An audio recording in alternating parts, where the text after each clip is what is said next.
Hello and welcome to this quick Q&A video from the Headspace crew. I'm Caroline Ferguson, a mindset trainer, and with me I have my colleague Gill McKay, who is a neuroscience-based coach.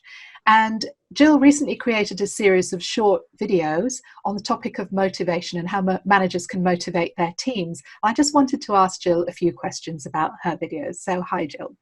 Hi. In your first video in the motivation series, you provided a warning about the pitfalls of praise, which surprised me a bit. What is the potential impact of over-rewarding your team members, and how do you strike a balance when it comes to praise?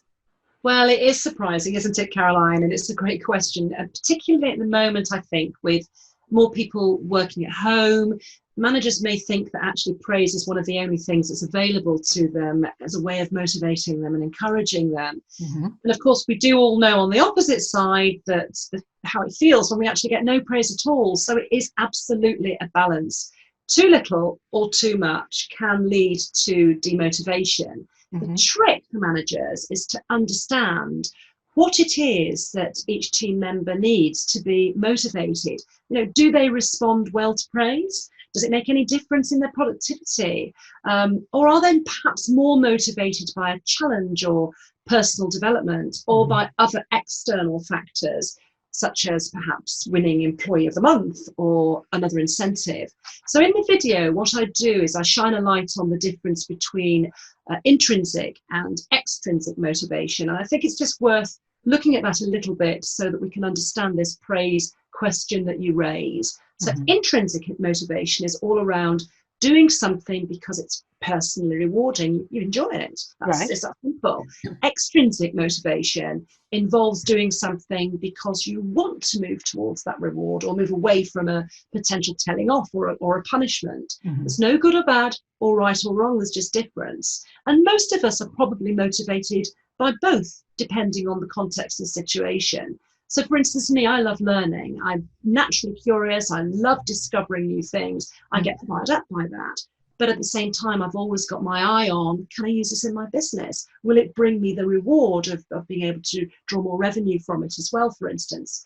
So the video also talks about this very well proven phenomenon called the over-justification effect, where too much extrinsic motivation, like praise, can actually undermine somebody's internal drive.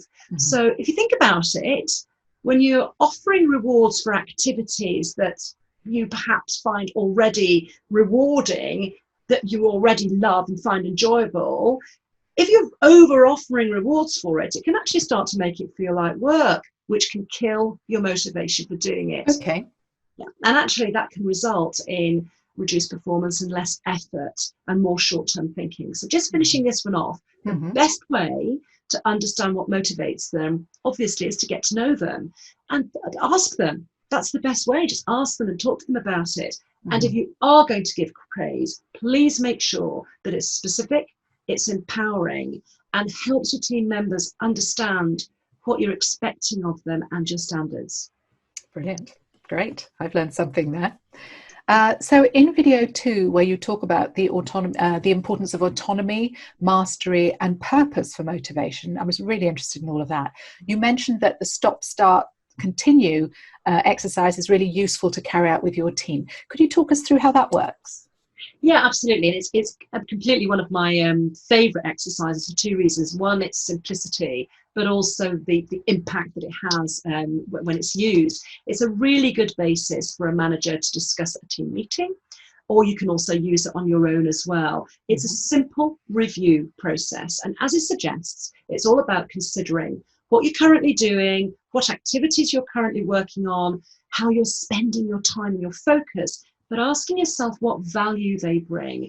I always start with the start element, so I commence with the start element, and think about what new activities are now necessary for you and the team to drive forward, to meet your goals, to meet your objectives, to provide value to the organisation, the team, and also yourselves. What do you need to add in to offer the best service to your clients? If you do this together, it can be a really fun brainstorm. And of course, you will need to evaluate the practicalities and the realism of each of them so that you can bring in the best activities.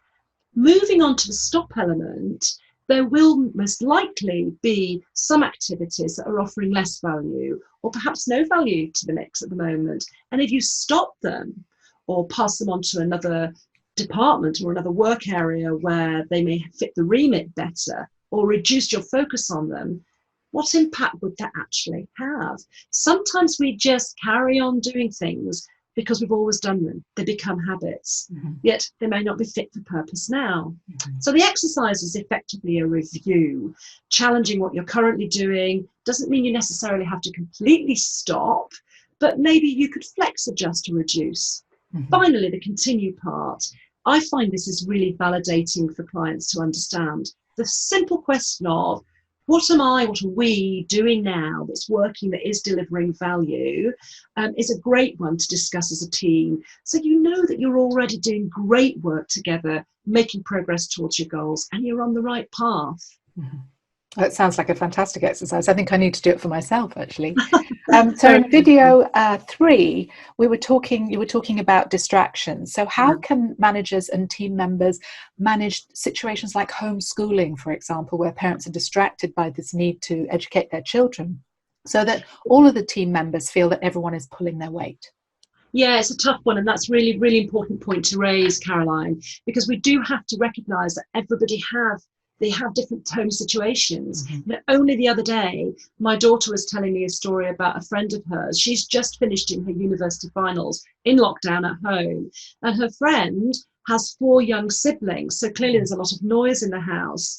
So what she needed to do, her friend, was to talk to the university about the fact that she had all these distractions going on. And the university was really flexible about the time that she started her exam with. So it's the same for us as managers in business. We need to really operate in to that flexible agenda. Pivotal to this is recognizing and respecting that we do have different home setups. There is, as you say, homeschooling. I understand that's set to continue till September at least. Many people are also working from their kitchen tables or even their bedrooms, and of course some people, like my daughter's friend, have a lot of that noise and distraction around. So key to this, paramount, is to communicate and listen. As a manager, please exercise your emotional intelligence in this area and ensure that everybody can be heard. And I think now also is the time to flex. In most cases, work isn't necessarily about the specific hours that you work, but rather the output and the results you achieve. So it's a good time to agree now with your teams and do it as a discussion, some new norms, some new boundaries and expectations for remote working, and ensure that everyone's heard. For me, communications is absolutely the glue that brings the team together. Fantastic. That's a really good answer. Thank you for answering my questions, Jill. It's been really useful. Thank you. So for those of you who are watching, that's it for now. If you haven't already watched a whole series of videos, I do highly recommend that you take a look, and you will find simple but powerful tips and tools that will help you to manage yourself and your team more effectively. The Headspace crew is a team of mindset, well-being and change specialists who work with organisations. If you'd like to have an informal chat about putting together some tailored programs for you or your people, please do get in touch. Our details are on the screen now. Thank you for watching, and please do subscribe also to our YouTube channel for further videos on mindset, change, management and well-being. Thanks very much. Bye.